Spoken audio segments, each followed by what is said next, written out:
If you know me or Steph, you'd know we love a good cup of coffee. Whether we're brewing at home or enjoying the vibe of a cafe, we can't go past Roasting Warehouse, which is why we are proud to announce them as an official sponsor of the podcast this season. They've got locations in Brisbane, Perth, and Melbourne, with their roastery headquarters located in Airport West, Victoria. They have also recently opened a roastery and cafe in Athens, Greece, so they've got you covered for all your coffee needs worldwide.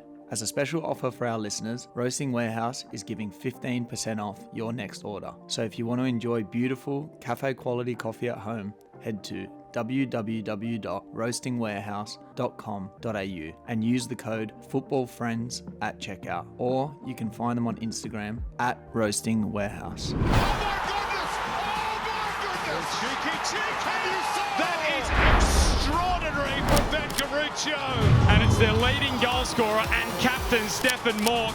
Socceroos star and Hibernian's very own Martin Boyle. Thanks for having me, guys. With the Socceroos, where you had to go through the qualifiers to actually make it to the World Cup. The final game, the qualifying, how was that? Really good, and then really bad, and then unbelievable. Stepping up first to hit the penalty to qualify, and I've missed.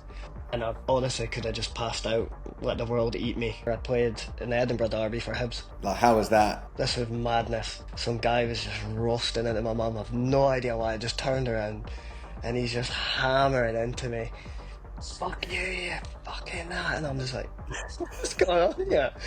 They're like, going to the World Cup after playing such a big part, you copped a bit of a strange knee injury. Instantly I knew it's popped, and I went, oh no. Was that the hardest moment of your career? I had the pain I was in. I wasn't really doing much. I couldn't watch training. It was hard coming back down to earth, sitting on the bench again and getting thrown about training, getting told that I wasn't built up.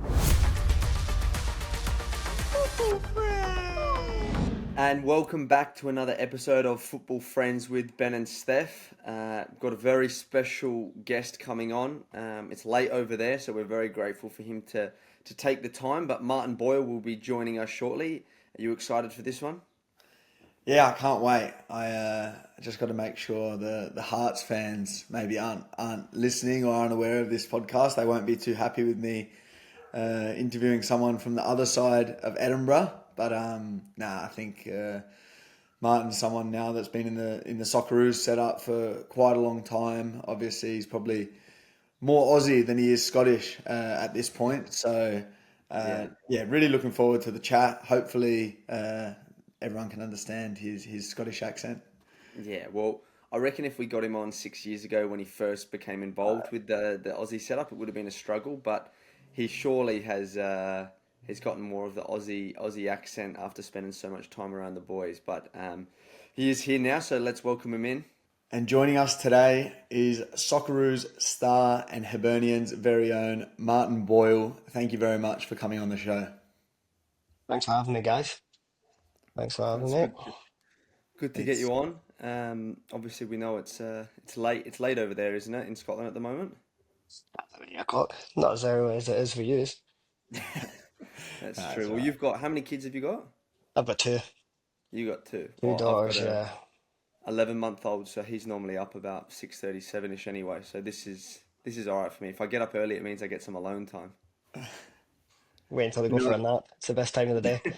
You know what the difference is? It's bloody 25 degrees here in Australia. So getting up at this time is not too bad. Whereas probably over there right now, this time of year, it's fucking freezing. 25 degrees is our fucking summer. If that, we'll be lucky.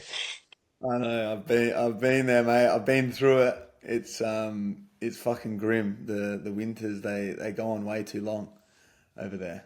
Oh, you wake up and it's dark. Come home for training, dark. Oh, it's gruesome. Yeah. Oh.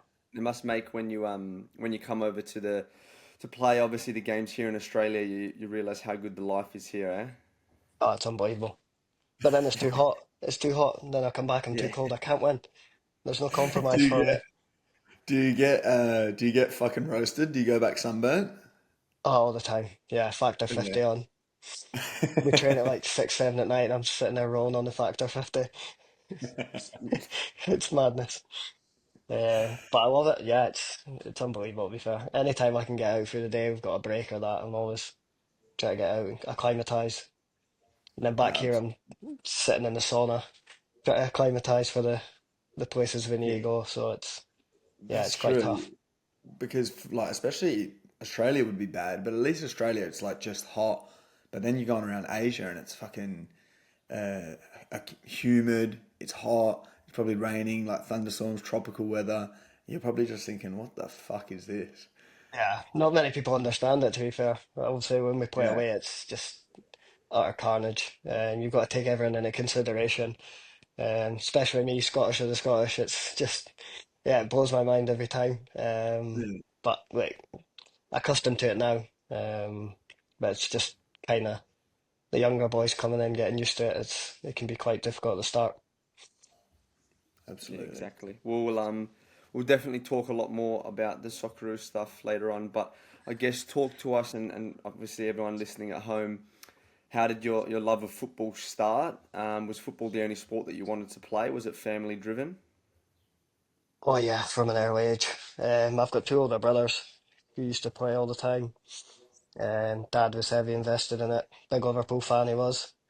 So Good on you. great top. Deserved to win it after yesterday.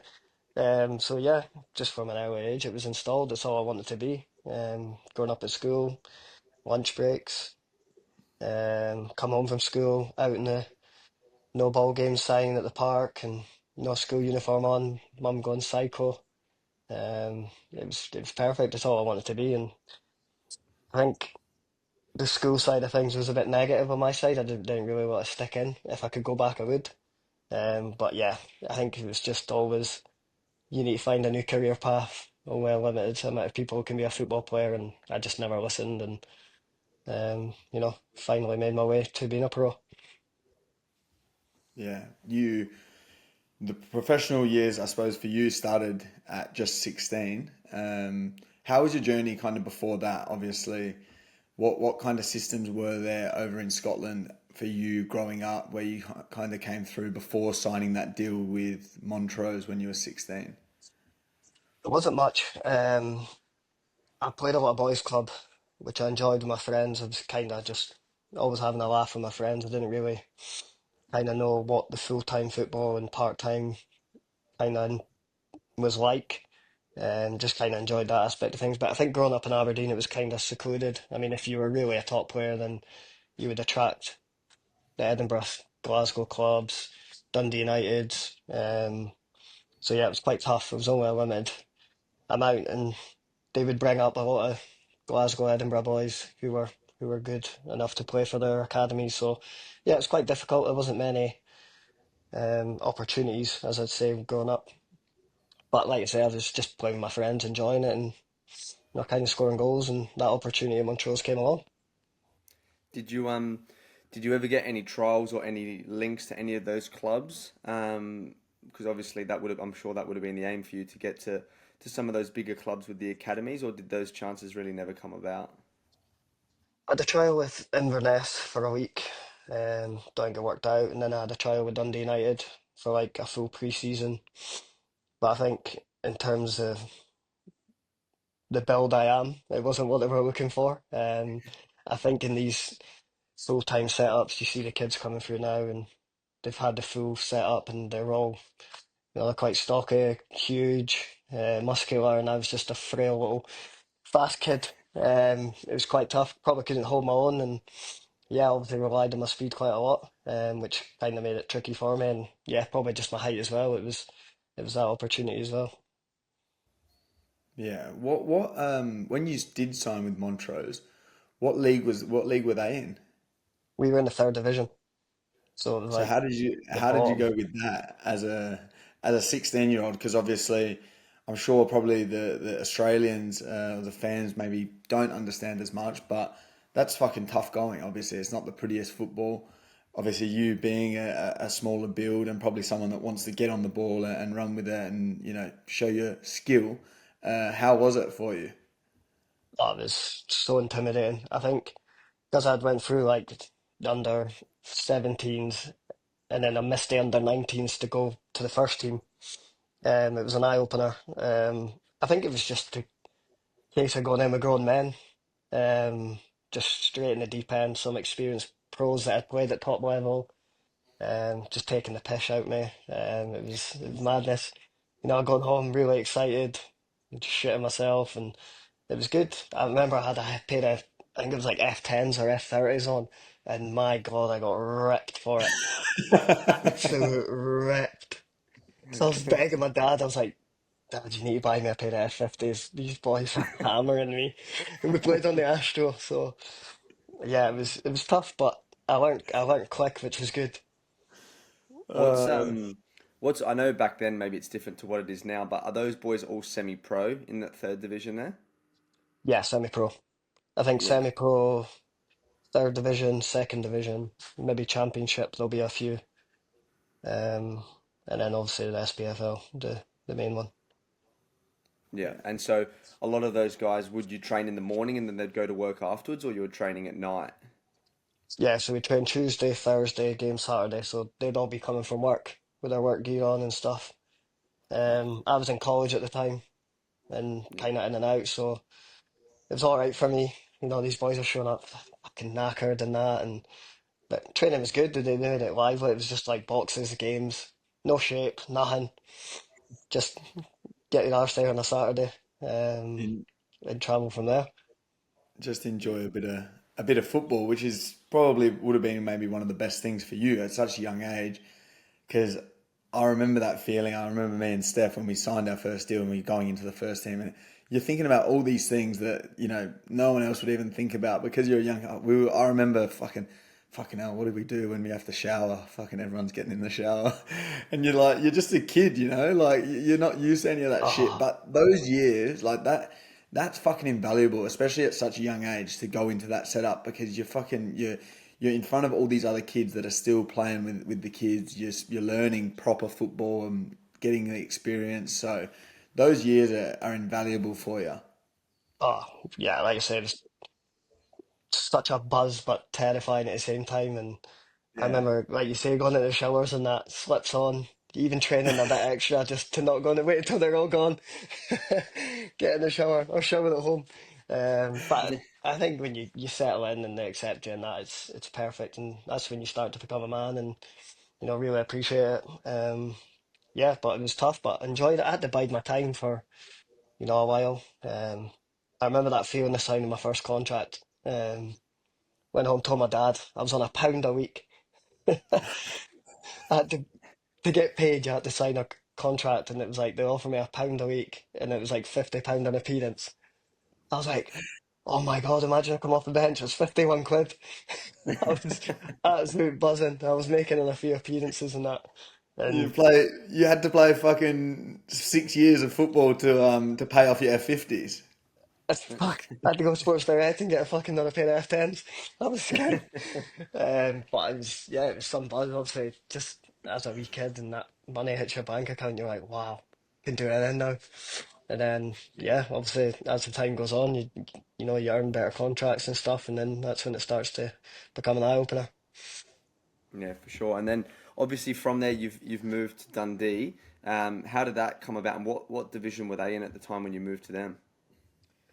So Dundee were in the championship, but that was the year Rangers got demoted to the third. Okay. So Dundee got promoted up. They went up a spot. Yeah. So obviously I was set to sign for the championship, which probably would add more game time and stuff. And yeah, it turned out I went straight from the bottom to the top very quickly. Um, and we had our old manager that was the Montrose manager. He became the assistant, and he obviously knew what I was capable of, and kind of fast, getting behind. At this point, I'd never played right wing. I was always a striker. All Um, right. so obviously playing in the third division, any ball over the top, it's normally quite handy. Get on the end of it. And then going up to Dundee, it was an eye opener. I made my debut against Dundee United, and we got spanked 3-0. But I was just buzzing to get on. The standard was, yeah, it was incredible to be honest. I definitely wasn't ready for it. But came on 3-0, So basically it was 0-0 when I came on, so I'd take the positives from that. Yeah, But yeah, just that's having your family there was that was mad. It was mad. yeah, that would have been obviously a dream come true. Was there any, I guess, a point in your junior career going up to that point, even when you're in the third division there, where you thought I'm not going to be able to make it professionally, I'm not good enough, or you always kind of had that belief that you think you just needed someone to take a chance on you in the higher leagues? When I was playing Montrose, I thought that was kind of what full time was, just twice a week. I didn't really Yeah. have any idea what full time meant, and obviously it was double sessions, gym sessions, full day, get your breakfast at the club, your dinner, everything's supplied for you, training pitches and stuff like that. I was just travelling down in a minibus, training with the lads, and then come home. Like I say, it was just a complete eye opener. I got put in digs, um, so it was quite fun at the time. As you can probably imagine back in the day, thoroughly enjoyed it. But yeah, I think the step up came far too quick from where I was at. So you think probably the championship would have been a better step for you at that time to actually probably get consistent game time? Yeah, I'd probably say so. Probably because I played like 35 games for Montrose. Was on top of the world. I felt amazing, and then getting stuck in with you know the highs to the high, and then coming back down to earth. Sitting on the bench again and getting thrown about training, getting told that I wasn't built up, and they were trying to send me on loan back to Montrose. And I eventually did go back to Montrose for the remainder of that season. After I played a handful of games, but I didn't really make an impact as such. But I mean, it was tough coming on against Van Dijk. I'm not going to lie, it was mad. That was when he was in the league. Wanyama's, Fraser Foster in goals. It was yeah, it was madness. Big big step up from training twice a week. But fuck, I mean, how did you kind of bridge that gap? Obviously, you got that gap where you're going, all right, this is the level I'm at. I've come from Montrose. Now I need to be here. Was it just a matter of training more at that level and being around it more, or were there certain things that you were like, I need to fucking work on this to get to the level? I'd kind of stocked up a little bit, not much, but in terms of like balance work and core, I mean, I've been trying for my whole professional career to try bulk up, and it's just not happening. Doesn't- I tell a lot of people, nutritionists, and that it's just not who I am. So I think more balance work and dribbling with the ball and keeping it close to me and stuff like that is more important than trying to physically build myself up. Because if I lose my pace, then I'm cooked. I'm done. Yeah. Um, but I think the turning point was obviously we got relegated. New manager came in, came back for the championship season, and then just one day he decided to stick me out right wing. He's like, "You ever played there before?" I was like, "Nope." He's like, "Just get the fucking ball and run." And thankfully, I managed to work out. I remember that game. I scored a goal against Hamilton because we were both fighting for the championship, and I got two men sent off, and I was like, "That's quite easy. Just pick up the ball and just go and re-mazes and make things happen." And yeah, I've played there ever since. Fuck. How Yeah. good's that? It's sometimes that's all it is. You need a manager to come in and kind of believe in you and kind of put you in a different position, and things can change very quickly. Because even now, like football, obviously, if you go to the Premier League, most guys are 6 foot fucking three. They're all machines. But at the same time, there's always a manager that will believe in you more than someone else that makes your career go to that next level because of your characteristics. Obviously, don't suit every style. But if there's someone that believes in you and wants you to play a certain way, you can obviously excel, and that's obviously what you did. So you ended up spending three seasons with Dundee, and then you went on loan to Hibs. Is that like, obviously I'm just looking at it now from afar, that's a step up. Why did you go on loan to Hibs? Did they want to see you before you kind of they bought you? Is that how it worked? I was running out of contract at Dundee, and I still to this day Yeah. can't really understand why I went on loan. Because for Dundee, we were in the top six at the point after getting promoted. I'd played near enough every game, but I wasn't really scoring or assisting, but I'd played. And we were in the top six. I thought we were doing quite well. And then I think the manager came to me one day and he was just like, "Do you want to go and loan at Hibs?" I was like, I'll think about it and stuff. But we had two players that was there before that had spent a long time at Hibs. And he was like, "Go speak to them, experienced boys, and then come back to me." And then I asked them, and they were like, "It's a no-brainer. Like the size of the club, the training facilities, a new start in Edinburgh." And I was like, "Yeah, I'll go for it." So yeah, I went for it. So I played in the Dundee Derby, which was on New Year, and we got beat 6-2. So I was on the bench, came on, and then 2 days later I played in the Edinburgh Derby for Hibs. So it was madness. I played in two derbies in 3 days. Um, within yeah. So yeah, and then it kind of just played out from there. They got you on loan. Did you start that first game in the derby? I was on the bench. We drew 1-1 Yeah. at Tynecastle. How was that for you? Obviously, you've been in the league now. You've played at amazing stadiums and you've experienced it. I think as a derby, especially an Edinburgh derby, I think unless you kind of are there playing in it, you don't really understand the tenacity of it. Yeah, the magnitude of the game is, especially at Tynecastle, I think, because it's so close to the pitch. Um, you'd get a little bit of abuse in the Dundee Derby, but this was madness. Remember warming up and some guy was just roasting into my mum. I've no idea why. I just turned around and he's just hammering into me. "Fuck you, you fucking that." And I'm just like, "What's going on here?" They're like generally that close to you. I think if you take a throw in a corner, it's madness. As you know, it's relentless. But yeah, that was an eye opener. That was pretty terrifying, to be fair.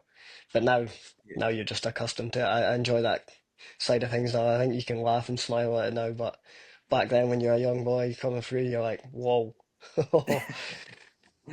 I remember, like, to be fair, even our fans, like when we weren't doing well, fucking hell, you didn't want to fucking play at home because you're like, well, they're fucking unbelievable, but I know if we're not fucking doing well, we cop this goal, and that's what happened the season where we got relegated.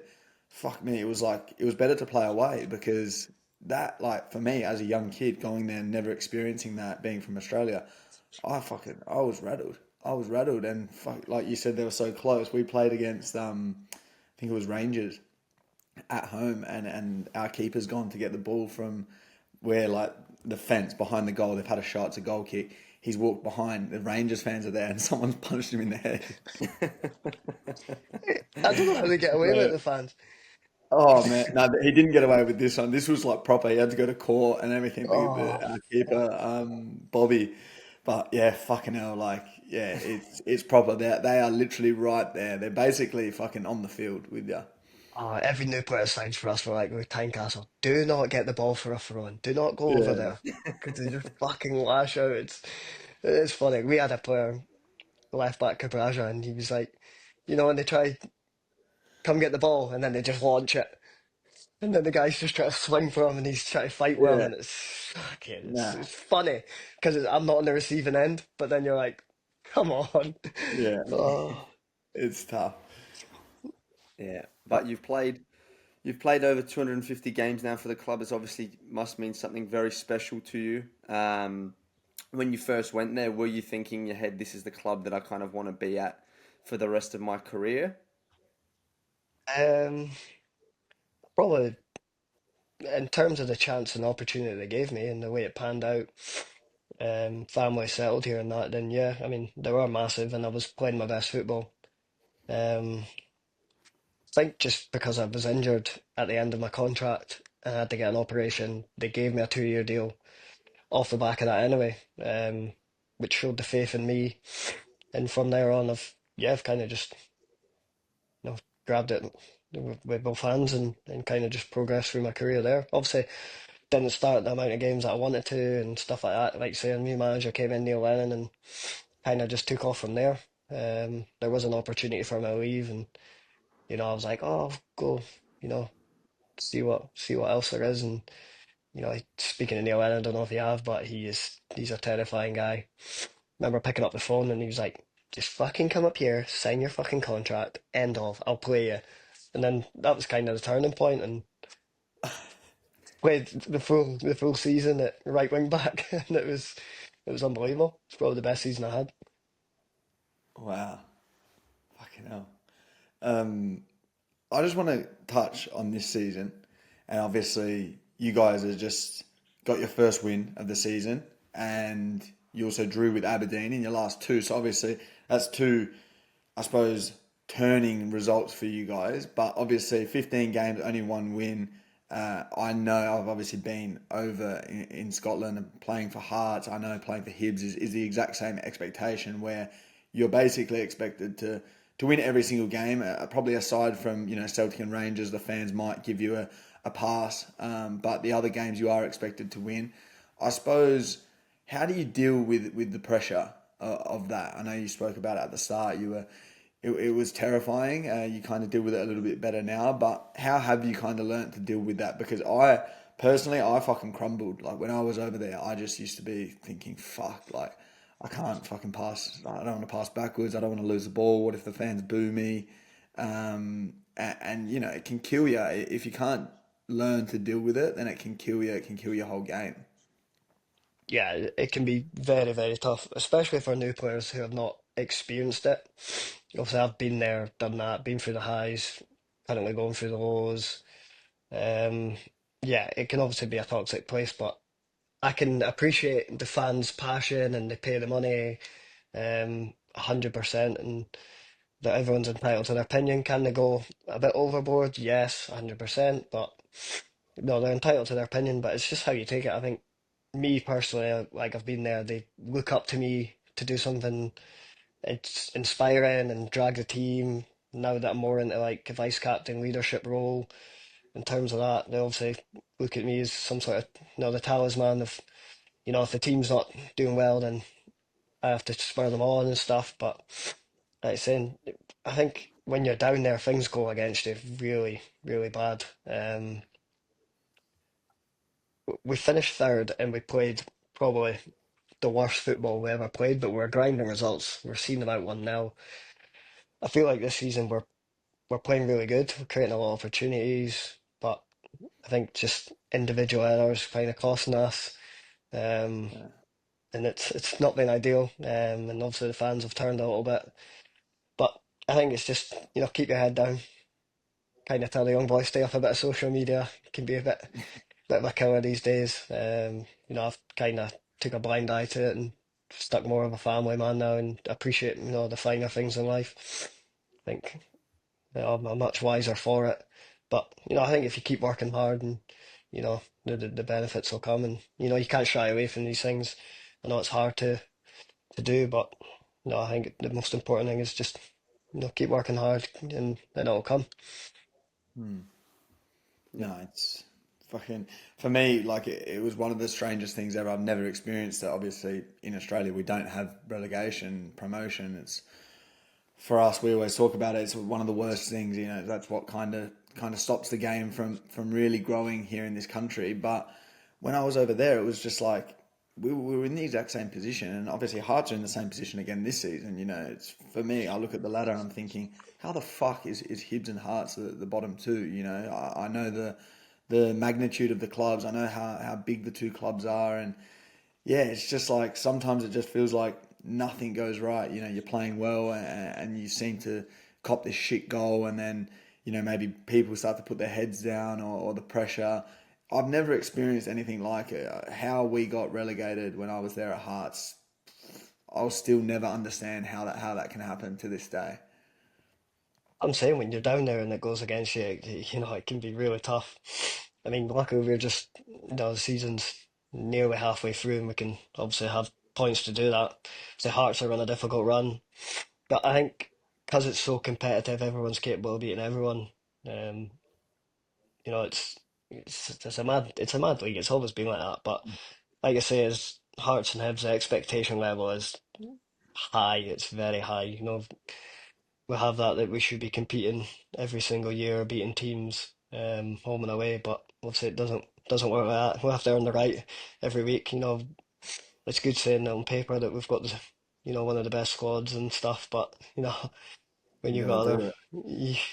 you, you've got long balls coming in for halfway line, it can be quite difficult every week. Yeah. You know, Yeah, I think that's the thing with football. Even different times when you have it when things are going right. You get lucky. The ball drops to the right place. Someone scores a tap in. But when things are going against you, as much as people want to say you have to give effort, tactics, all of this stuff, there is a point where it just comes down to luck. And when things are going against you, it seems to just keep happening. And you get to the training field and everyone's fucking nervous at training, and you get to the game and the same thing keeps playing out, and that pressure obviously mounts. But fingers crossed, obviously things do turn around. We want to go on to, I guess, the decision that you made to represent Australia. I guess, firstly, was it an easy choice? And it was your dad that was born in Australia, right? Was he kind of one of the ones that was pushing you towards making this decision as well? he was surprised when I got the call. It definitely made the decision a lot easier because we had Mark Milligan and Jamie McLaren at the club. Um, I think we were fully aware that I could represent Australia, even at Montrose days. But it's not a case of just picking up the phone. Hiya, is Yeah.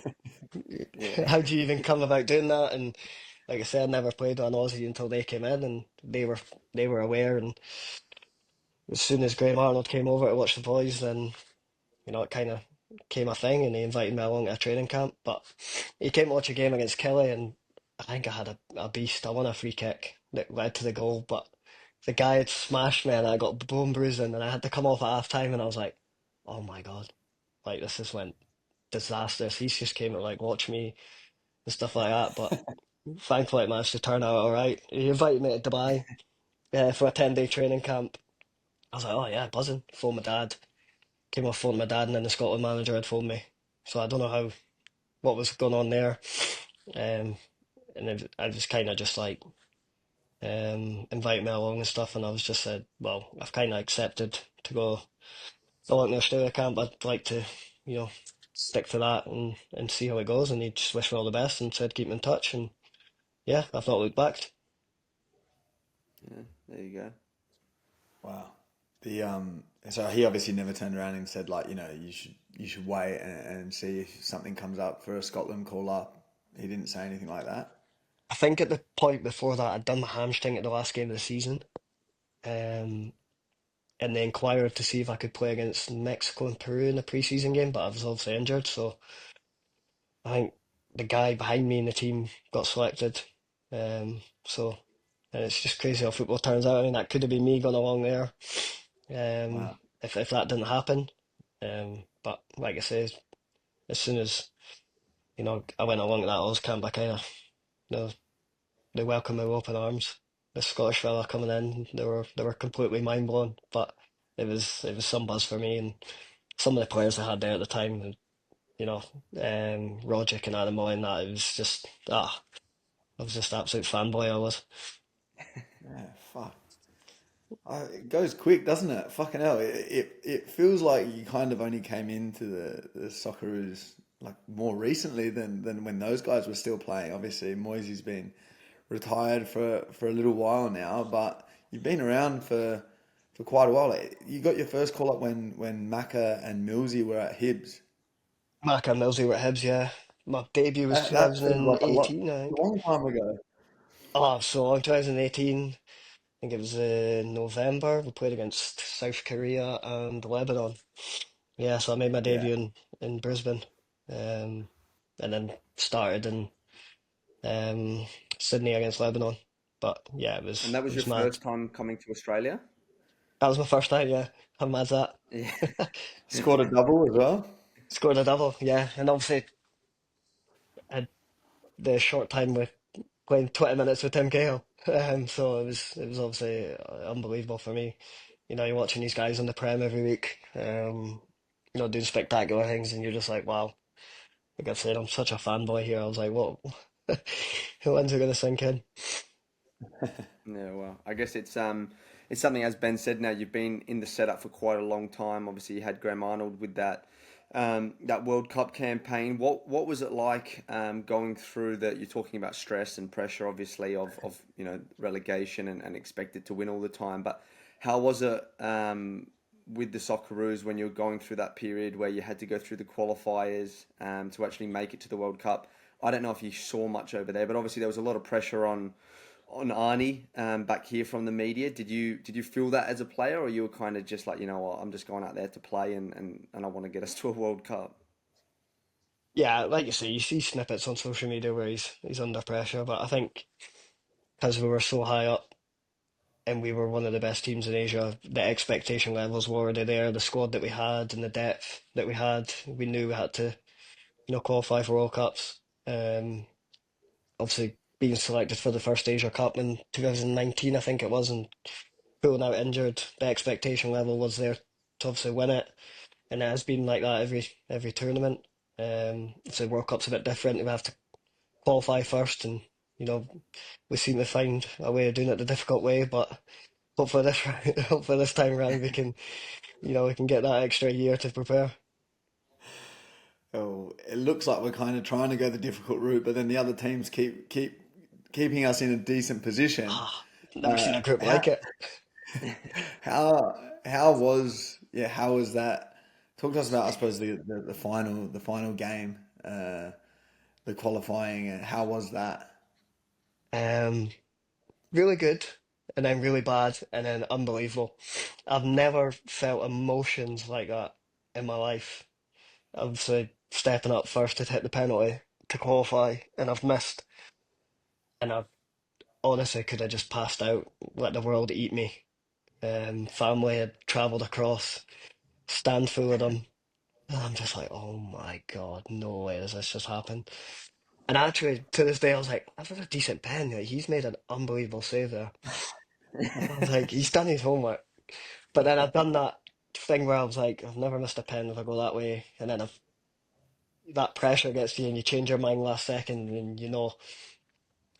But I think walking back, it was the longest walk I've ever experienced in my life. And I remember Aidan Hurstich just saying, relax, we'll win this. It's better, it's always best to miss the first pen. And I swear, I could not look. I was sweating. I was like, I went to cry, everything. I was like, oh my God, this can't be happening. And obviously the rest is history. I'm forever grateful for Big Redders Uh, pulling out a hole. I know. I was gonna say you must have a picture up of the fucking grey wiggle in your bedroom before you go to Honestly, bed. Kiss your missus and then kiss Redders and then go to bed. fucking kids love the Wiggles now, honestly. Like, see that man there? He saved Daddy's career. It's Uh, uh, it's crazy. And then the celebrations. I was over in Japan at the time with, I think Juki was still with me at Fagiano, or maybe he'd moved to the other team. Can't remember, but we're catching up. So I was seeing all his stories and everything like that, the personal stories as well on Instagram that maybe other people didn't see. And you were in fine form. How was the celebrations afterwards? I mean, having my kit on for 2 days was looking back was a bit bizarre, but I don't regret it. It was unbelievable. I had no time to shower because we had qualified. You don't get the beers in the stadium, so everyone was just like, "Right, let's get out of here, back to the hotel." So I was like, "Fair enough." Grabbed my bag on the bus. Speaker was playing straight into the hotel, and yeah, it was obviously just a big, massive party. All the families were there, and it was incredible, and it just didn't seem to stop. Um, we were in the social room till about 5 in the morning. Boys were calling it a day, flying back, and a few of the lads just stayed extra. And I remember like me, Aziz, Trent, Jacko, and all that just grabbed the remaining beers, went to the room, and we had to wait till the pool bar, like the pool bar opened, and we were just sitting there because I knew if I went to my bed, I was done. So I had to just keep grafting it. You know what, man? Like that just is what football's all about. You hear, I suppose, the shittest times. They're the moments that you play for. How often does it happen? And to qualify for a World Cup for your country, that there's no better feeling than that. And the way that I kind of it all unfolded, it's just that's why you obviously start to play. But then obviously you go from that high and you enjoy those moments. But I suppose the most important thing would have been obviously actually going to the World Cup after playing such a big part. But that's when obviously football is, you love it and you hate it, and you copped a bit of a strange knee injury. Is something about you that you've got a abnormal meniscus that was holding your ACL in place. Oh, You copped some sort of injury about your knee, and you got to Qatar and they basically looked at it, still wasn't right, and had to rule you out of the tournament. Talk to us a little bit about that, and obviously that would have been an incredibly tough period for you. yeah, it was absolutely insane. Another wave of emotions. Obviously being selected, and then we had one game to go before flying to the World Cup, and we played against St Mirren. And one of my pet peeves is when it's 100% a foul, but the referee plays on and then decides to blow the whistle. And that's how I've obviously caught my knee. Partly blame my teammate, I partly blame Keanu Bacchus, who was in the squad. He'd pushed my teammate after me trying to get the ball for the free kick, and he fell on my knee, and instantly I knew it's popped, and I went, oh no. But when you do your meniscus, it's like you can run in a straight line. It's just a turning. So I was like, I could probably run this off. I'm all right. So I remember ball breaking, and I done like a 60-yard dash back to my goal line. I don't know why I was defending, but I was, and I went, oh, feels all right. And then I turned, and it just popped, and then instantly knew. I was like, oh no, done my meniscus. And then from there, got a scan. Um, Told Australia, so they were obviously, in touch. Went to Manchester to see a specialist. He took like major scans and diagnosed it. He done all the flexion tests in your knee to kind of see if it's in place, and he was like, "Yeah, it's good. Um, it looks good. Maybe give it a couple of weeks off. Should be good to go." So obviously, I'm like, "Oh, well, there you go. I'm fine, perfect." Flew to the World Cup, trained a few days. Disaster. Popped.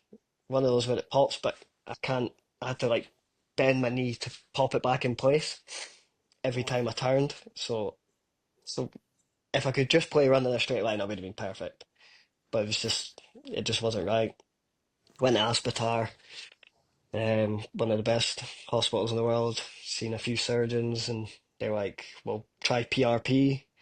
Um, there's no blood supply in the meniscus, but we'll try it anyway." And I was like, "Yep, sounds good."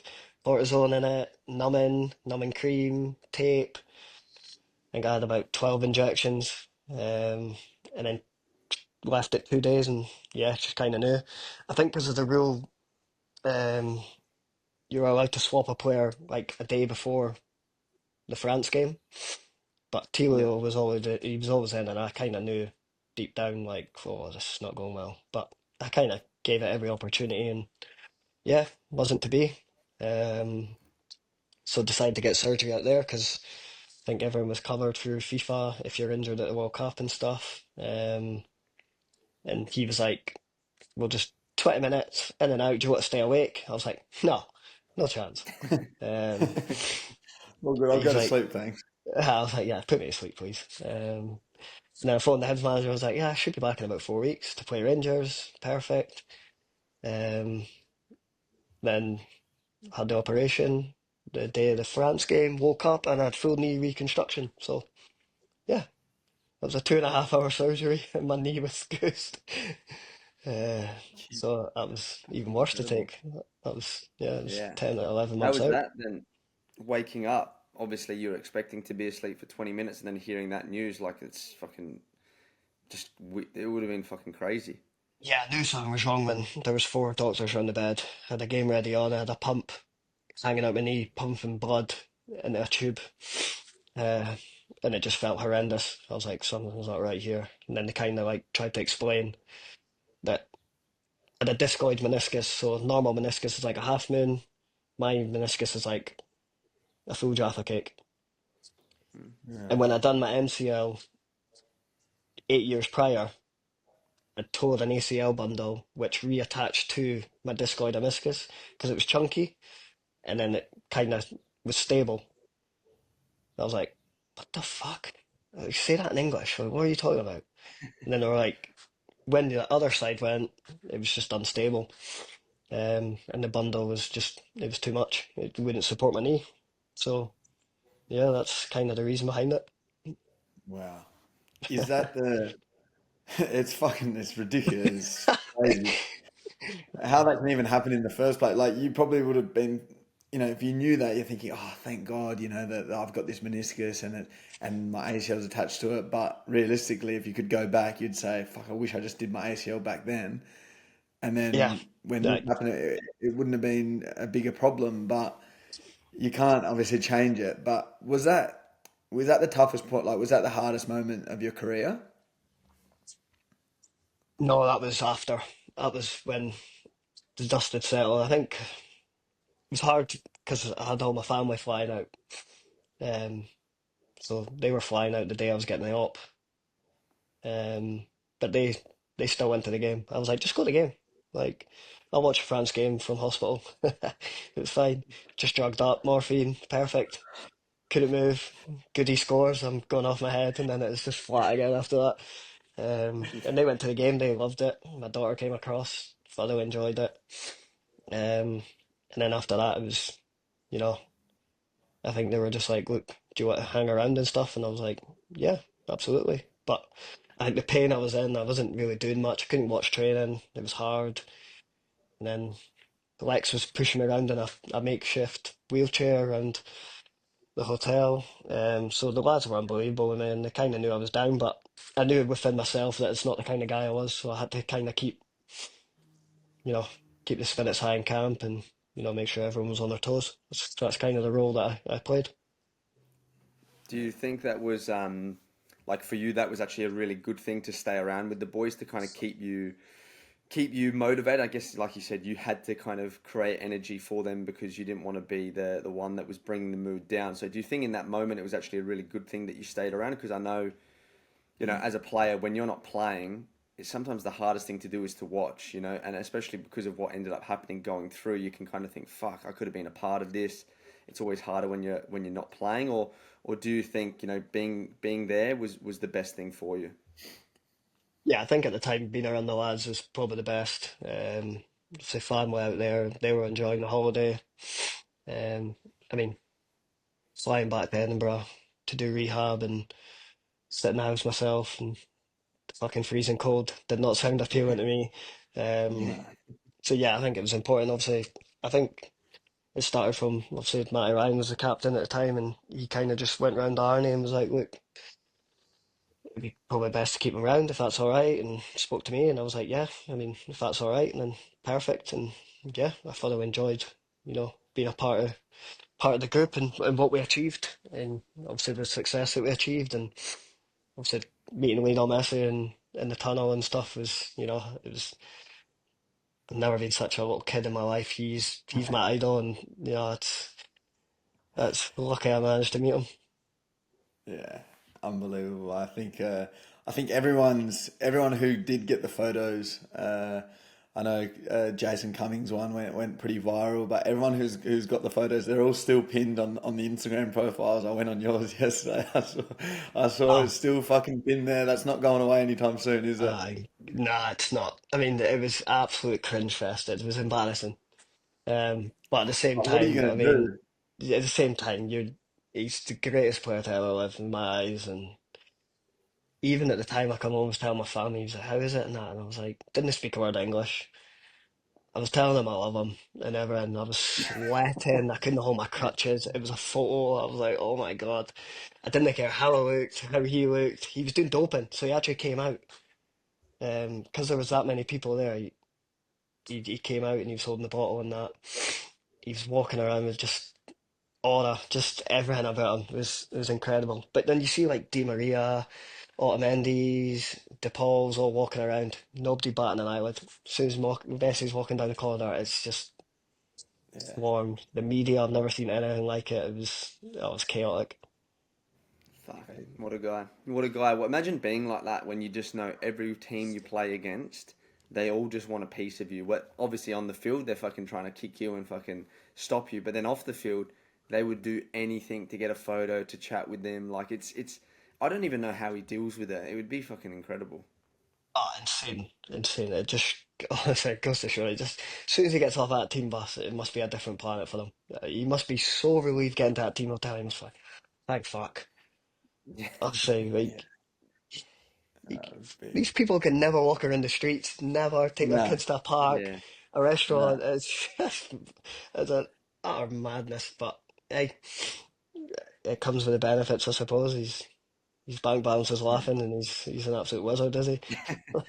You get both sides. I think not being able to do those things for me is something that I would struggle with, like just normal human things that everyone can do, that not special things that cost money, but just the normal things like going to the shops to get in a carton of milk. You'd be like, No, you got to send someone to go and get your milk for you and things like that. So I don't know, fuck, he'll never get away from his missus. nah, he must be stuck. Even these kids, like, they must get rattled at school as well. Just Yeah. absolutely different world.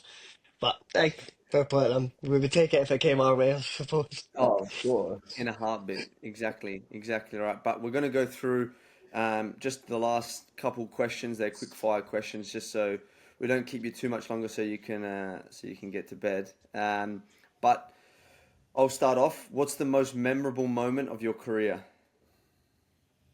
Memorable moment. So would probably be. Oh, I've got actually a handful. I don't know where I've plucked this from. I scored a hat trick against Rangers in the semi-final, at Hampden, which was quite surreal. Jet Mm. lagged flight coming back from Oz. I don't know how I pulled it off. And probably qualifying for the World Cup and winning the Scottish Cup with Hibs. So there's quite a few in there. Yeah, quality. Best player you've played with?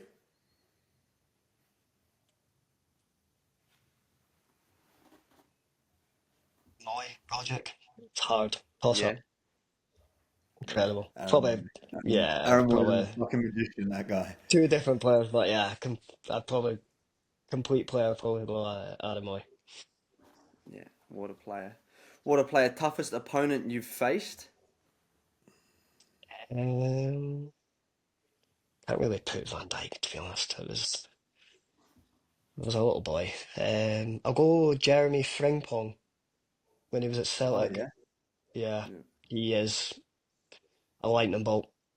He tore Yeah, me up right. one. Oh, I thought I was pretty quick, but I'm not backing myself against him.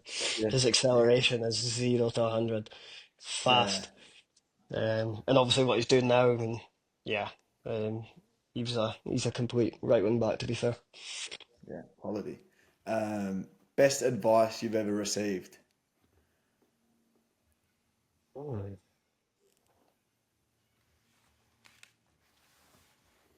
And don't worry, because we've had Archie Thompson last week, and he fucking couldn't even answer one of these. So you're already Nah, doing better. I don't think so. It's just like the the typical ones, like oh, listen to your coaches and stuff like that, and you know, keep working hard. Exactly what I've done, kind of just plodding through my career. Just keep your head down, work hard, and um, yeah, probably just go for that. Yeah. Yeah, It's probably not the most flashy thing, is it? But at the end of the day, the hard work is the thing that gets players or successful people to that position. So people just don't like hearing it because it's not a quick fix. You can't just fucking become the best overnight. Like you actually do have to put in the work. It's just the basics of the game, lads. Just do the basics right. Do the basics right, and you cannot go wrong. Exactly, exactly right. And last one, which um, is your dream five-a-side team. Obviously, it can be players you played with, or players that you played against, or players that you just loved watching. Wow. Right, I'll go played with, and then I'll go played. Oh, played against. Oh, wow.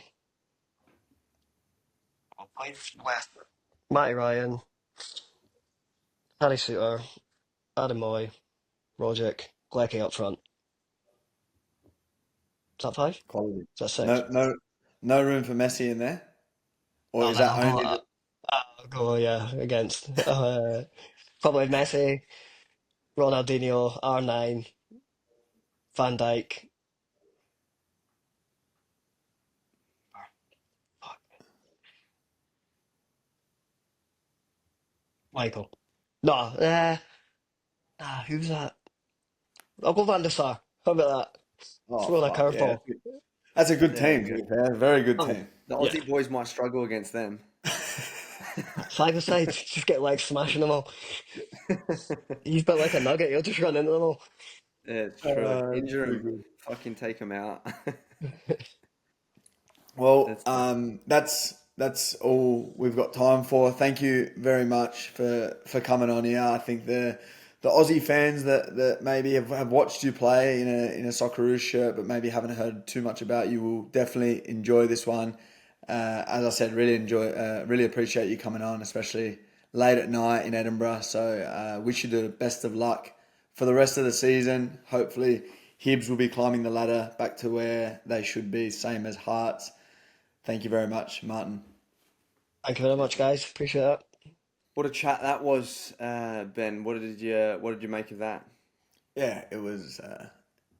They're always good chats. To be honest, I say it. We say the same thing after every episode, but they really are. It is just good to hear the stories, the setbacks, the highs, the lows. I love the story about the qualifying for the World Cup because Yeah.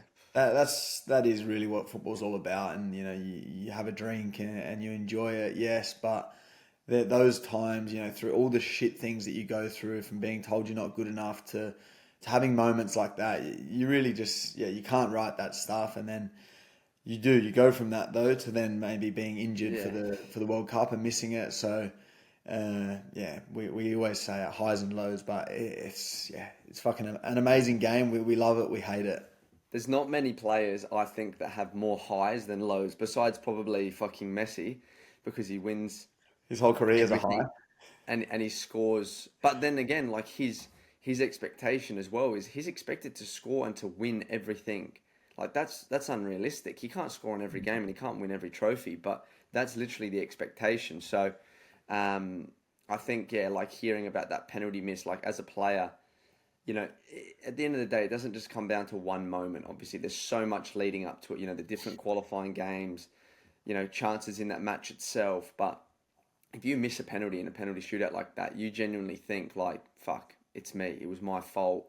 And that's all he would have been thinking until it got to that moment where Redders has come up big there. So I think, I think it's crazy to hear. It's good to hear it from himself. And then the celebrations afterwards, but even just the different moments in his career, and he just seems like an extremely humble guy. Someone that he obviously didn't go through the academy system. He thought professional football was training 2 nights a week, and then he obviously goes to Dundee. So sometimes being ignorant in terms of that is actually a good thing, because you're not putting pressure. There's no expectation. You're just going out there and you're enjoying it, and that's actually what it looks like when he plays now still.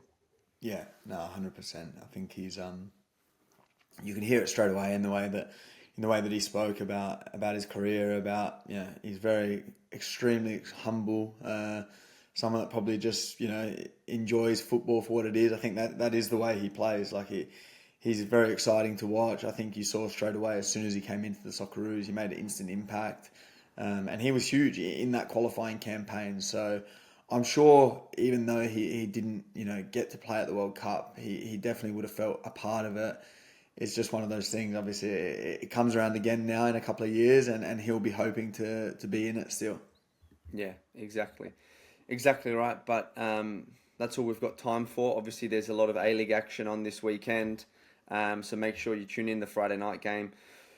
Brisbane Roar against Melbourne City, which will be a big one. And then they've got the New Zealand Derby again on the weekend, which is maybe something we'll chat about next Monday, about the derbies coming too quickly before we go into the Reds up against the Jets. So big game for us. What about yourself? Who you guys got this week, and when do you think you'll be back?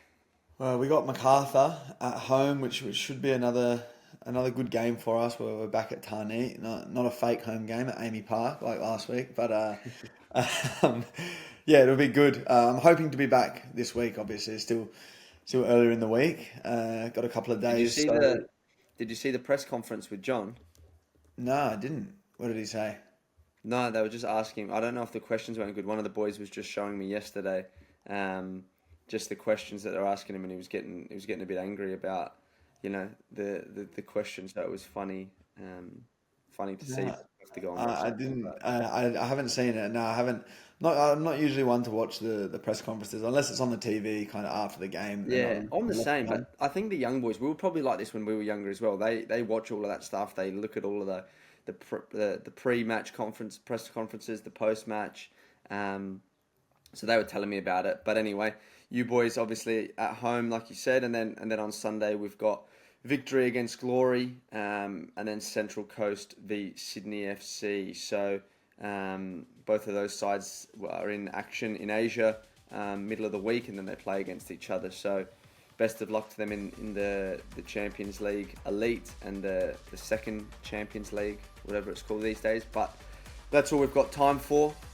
We appreciate you all listening in. Make sure if you aren't subscribed to us, you'll get all the notifications of when our episodes are dropping, and we'll make sure we've got more quality guests like that keep on jumping on the show.